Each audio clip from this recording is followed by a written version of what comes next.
Mis hermanos, Dios les bendiga, les habla Teo Hernández. Hoy en este día, mis hermanos, voy a compartirles uno de los capítulos de San Juan, capítulo número 2. Hemos comenzado este libro de las Sagradas Escrituras de San Juan, el Evangelista. Y recordemos, mis hermanos, que San Juan fue uno de los que anduvieron con Jesús. Así es que es muy creíble todo lo que leemos en este Evangelio. Todos son creíbles, pero este mucho más porque en realidad es el que estuvo más cerca de Jesús y el que relata la historia de Jesús desde San Juan Bautista, ¿verdad? Desde que Jesús pues entró en este mundo a realizar toda clase de milagros y a llevar a cabo el ministerio el cual nuestro Señor Dios Padre le encomendó a nuestro Señor Jesús. Voy a comenzar en este momento. En el nombre del Padre, y del Hijo, y del Espíritu Santo. Amén. 3 días más tarde se celebraba una boda en Caná de Galilea, y la madre de Jesús estaba allí. También fue invitado Jesús a la boda con sus discípulos. Sucedió que se terminó el vino preparado para la boda, y se quedaron sin vino. Entonces la madre de Jesús le dijo: «No tienen vino». Jesús le respondió: «¿Qué quieres de mí, mujer? Aún no ha llegado mi hora». Pero su madre dijo a los sirvientes: «Hagan lo que él les diga». Había allí 6 recipientes de piedra, de los que usan los judíos para sus purificaciones, de unos 100 litros de capacidad cada uno. Jesús dijo: «Llenen de agua esos recipientes», y los llenaron hasta el borde. «Saquen ahora», les dijo, «y llévenle al mayordomo». Y ellos lo llevaron. Después de probar el agua convertida en vino, el mayordomo llamó al novio, pues no sabía de dónde provenía, a pesar de lo que sabían los sirvientes que habían sacado el agua, y le dijo: «Todo el mundo sirve al principio el vino mejor, y cuando todos han bebido bastante, les dan el de mejor calidad, pero tú has dejado el mejor vino para el final». Esta señal milagrosa fue la primera, y Jesús la hizo en Caná de Galilea. Así manifestó su gloria, y sus discípulos creyeron en él. Jesús bajó después a Cafarnaúm con su madre, sus hermanos y sus discípulos, y permanecieron allí solamente algunos días. Se acercaba la Pascua de los judíos, y Jesús subió a Jerusalén. Encontró en el templo a los vendedores de bueyes, ovejas y palomas, y a los cambistas sentados detrás de sus mesas. Hizo un látigo con cuerdas, y los echó a todos fuera del templo, junto con las ovejas y bueyes. Derribó las mesas de los cambistas y desparramó el dinero por el suelo.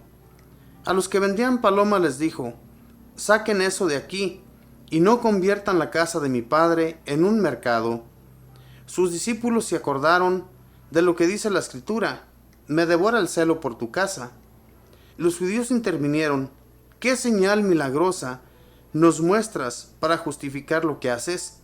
Jesús respondió: «Destruyan este templo, y yo lo reedificaré en 3 días». Ellos contestaron: «Han demorado ya 46 años en la construcción de este templo, y ¿tú piensas construirlo en 3 días? En realidad, Jesús hablaba de ese templo que es su cuerpo. Solamente cuando resucitó de entre los muertos, sus discípulos se acordaron de lo que había dicho y creyeron tanto en la Escritura como en lo que Jesús dijo. Jesús se quedó en Jerusalén durante la fiesta de la Pascua, y muchos creyeron en él al ver las señales milagrosas que hacía. Pero Jesús no se fiaba de ellos, pues los conocía a todos y no necesitaba pruebas sobre nadie, porque él conocía lo que había en las personas. Palabra del Señor. Gloria a ti, Señor Jesús. Como les digo, mis hermanos, en este Evangelio de San Juan, este hombre anduvo con Jesús. Si recordamos, era el discípulo amado. Entonces todo lo que aquí leemos, especialmente de las bodas de Caná, cuando Jesús estuvo allí con sus discípulos y con su madre. La madre que cuando vio que no había vino, que se les había terminado, en aquel entonces era una vergüenza que al novio, a la pareja que se iba a casar, se les acabara el vino. Entonces no quiso ver que eso sucediera en esa familia. Tal vez nuestro Señor Jesús sentía estimación por esa pareja. Entonces se hizo lo que nuestra Madre Santísima había pedido a los sirvientes que ahí se encontraban, ¿verdad? Que llenaran esos recipientes de agua que al último se iban a convertir en vino. Esta es una gran señal, mis hermanos. En la actualidad, ¿cuándo hemos visto algo así, de esa magnitud? ¿Quién ha convertido? Es más, no hay nadie que haga tal milagro. Si tuviéramos la fe como Jesús nos lo pedía, que tuviéramos fe como del tamaño de un grano de mostaza, si lo llegáramos a tener, llegaríamos a realizar cosas grandiosas. Pero en realidad que no la tenemos, hermanos. Nos falta mucha fe para poder realizar toda clase de milagros como los que Jesús realizaba. Nuestra Madre Santísima aquí nos hace ver, mis hermanos, que a través de su intercesión nosotros recibimos muchas bendiciones. Cuando ellos estuvieron aquí en la tierra, cuando nuestra Madre le pide a Jesús que haga algo, ¿verdad? Jesús aún sabía que no era su tiempo. No era el tiempo de comenzar a realizar toda clase de milagros, porque al realizar los milagros se iba a comenzar su partida, la partida al Padre. Y así fue, mis hermanos, desde este milagro que comenzó haciendo en Caná de Galilea, de allí en adelante Jesús no paró de hacer milagros. Toda clase de milagros se realizaron por nuestro Señor. Es algo tan hermoso, hermanos, que nosotros reconozcamos la intercesión de nuestra Madre en nuestras vidas. Si nos damos cuenta, aquí en las bodas de Caná, nuestra Madre no fue necesario hacer gran cosa, ni pararse el cuello como muchas madres lo hacen con sus hijos. Ella no hizo tal cosa. Ella lo único que hizo, si Jesús está viendo que les hace falta vino, Él va a hacer algo. Nuestra Madre Santísima sabía que Jesús lo podía realizar, y por eso les dijo a los sirvientes que hicieran todo lo que Él les dijera, y lo hicieron. Así también nosotros dejémonos llevar por nuestra Madre. Hagamos en nuestro pensamiento de nuestra Madre lo mejor. Nuestra Madre Santísima nos ama, nos quiere y nos protege en nuestro caminar. Y acá, mis hermanos, enseguida, más adelante, del versículo 13 en adelante, dice que se acercaba la Pascua de los judíos y Jesús subió a Jerusalén. Encontró en el templo a los vendedores de bueyes, ovejas y palomas, y a los cambistas sentados detrás de sus mesas. Hizo un látigo con cuerdas y los echó a todos fuera del templo, junto con las ovejas y bueyes. Derribó las mesas de los cambistas y desparramó el dinero por el suelo. Nuestro compromiso, hermanos, aquí en la tierra, donde estamos, cuando nosotros vamos al templo, el templo es un lugar de oración, es un lugar que fue construido para que nosotros nos acerquemos a Dios, para que vayamos y oremos ante Él. Para eso estaban hechos los templos de aquel entonces, y también los de hoy en la actualidad. No es para hacer negocio. En realidad es una tristeza que nosotros a veces hagamos eso. Jesús bien nos puso esta enseñanza. Nosotros tenemos derecho solamente a recibir la ayuda de todos aquellos que nos quieran ayudar. No tenemos por qué comenzar a vender toda clase de artículos religiosos para así poder llevar el evangelio más allá. No es necesario que lo hagamos. Donde quiera que nosotros vayamos, no falta, mis hermanos, quien nos dé la mano, quien nos dé de comer, quien nos dé acogimiento en sus casas. No necesitamos de ir vendiendo toda clase de artículos religiosos ni cualquier otra cosa para poder llevar a cabo el mensaje de Dios. Entonces, mis hermanos, a Jesús le dio mucho coraje mirar esto en el templo, en la casa de oración, hecha para eso, para oración, no para hacer negocio como ellos lo estaban haciendo. Y Jesús les dice claramente que se alejen de ese lugar, si es lo que continuamente están haciendo. Por eso Él sintió ese celo, porque sabía Jesús que ese templo realmente era para la oración, para hacer oración. Dice más adelante, a los que vendían palomas les dijo, saquen eso de aquí y no conviertan la casa de mi Padre en un mercado. Sus discípulos se acordaron de lo que dice la Escritura, me devora el celo por tu casa. Los judíos intervinieron, ¿qué señal milagrosa ¿nos muestras para justificar lo que haces? Jesús respondió, destruyan este templo y yo lo reedificaré en 3 días. Ellos contestaron, han demorado ya 46 años en la construcción de este templo, ¿y tú piensas reconstruirlo en 3 días? En realidad Jesús hablaba de ese templo que es su cuerpo. Solamente cuando resucitó de entre los muertos, sus discípulos se acordaron de lo que había dicho y creyeron tanto en la Escritura como en lo que Jesús dijo. Hermanos, la reconstrucción de ese templo, Jesús no se refería a que iba a construir un templo nuevo de construcción. No, Jesús hablaba de su propio cuerpo, de que todo el mundo se iba a reunir en su nombre. Eso era a lo que Jesús se refería cuando les hablaba y les decía que Él reedificaría ese templo en 3 días. Y así fue. Cuando Él murió, pensaron los judíos y toda la gente que ya todo se había terminado. No pensaron en lo que venía más tarde, que era su resurrección. Entonces, al resucitar Jesús, desde allí ya comenzó, hermanos, la reconstrucción del templo. El templo que ya estaba destruido. El templo en el que todos los judíos tenían puesta su confianza y su fe. Era una fe vana, era una fe que no era lo que Jesús quería para el mundo entero. Lo que nosotros creemos hoy en la actualidad es a lo que Jesús se refería.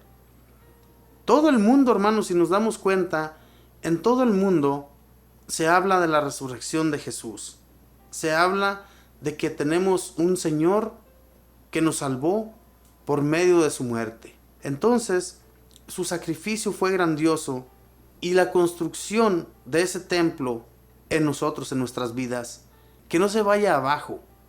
Que así como ya hemos estado construidos, como hemos sido ya construidos por el amor de Jesús, por su amor que tiene hacia cada humano, continuemos con ese gran amor que Jesús nos dejó.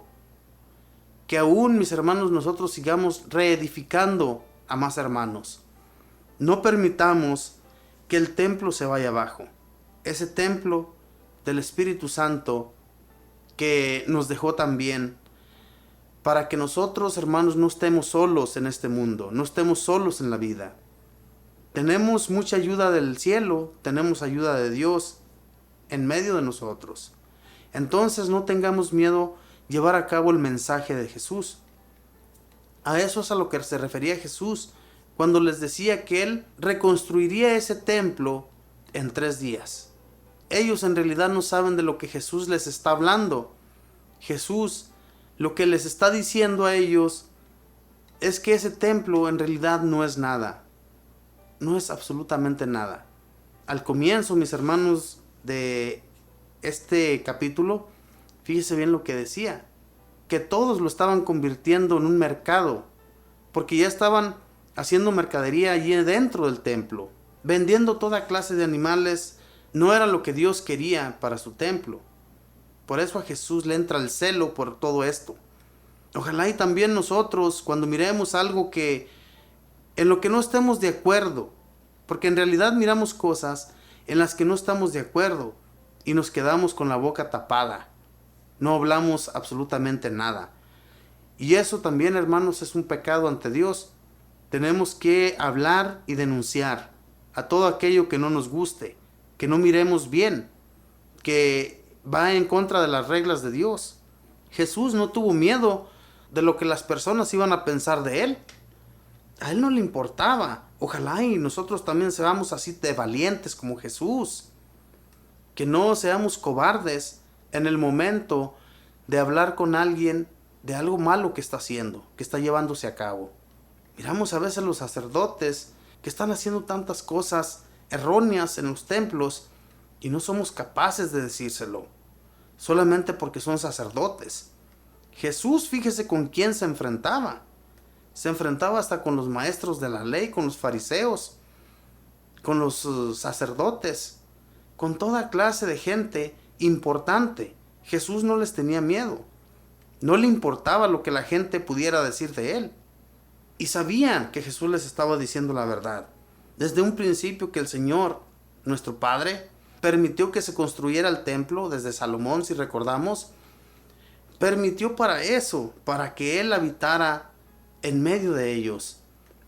Entonces, al estar Él allí, nosotros tenemos el acceso a poder ir y hablar con nuestro Señor, con nuestro Dios Padre y con Jesús nuestro Señor. Es algo tan hermoso, hermanos, que si nosotros no lo tomamos de esa manera, estamos pero bien fregados. La manera de Dios, mis hermanos, es la mejor manera que debemos nosotros actuar. Actuemos con precisión ante Jesús, ante nuestro Dios Padre. Hagamos las cosas como Jesús las llegó a hacer, con celo, con fuerzas, con decisión. No tener miedo a nada.